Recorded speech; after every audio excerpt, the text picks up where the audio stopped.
So I'm going to go over the metabolic balance panel.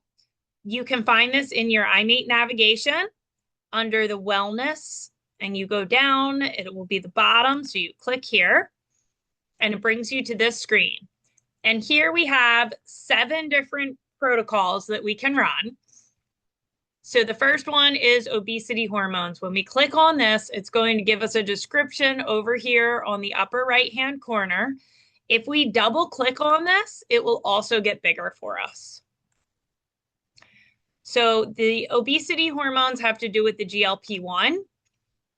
We can run this by going down to feedback and putting in the time that we want. So we could put in 30 minutes allotted time, click feedback on the Virtuoso, and then on the Pro, you're going to have 2 buttons here, an interface button if the person's hooked up, and then also a virtual button if you're treating virtually.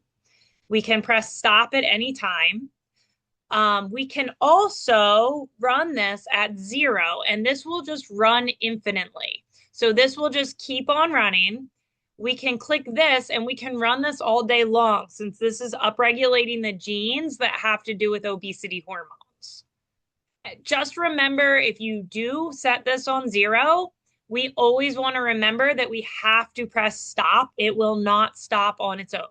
So don't go run this and then forget about it for a week. We also want to run this during the day because that's when you're hungry. We don't want to run this at night.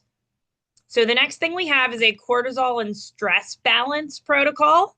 So we can read about that up here and the genes that has to do with. We have a biome balance. This has to do with Akkermansia, which will eat the fiber in your gut and turn it into butyrate, which is what you can use as a fuel source for your body. You can read about that up here. We've got a weight loss button. We have an insulin metabolism button, and this has to do with the GIP gene.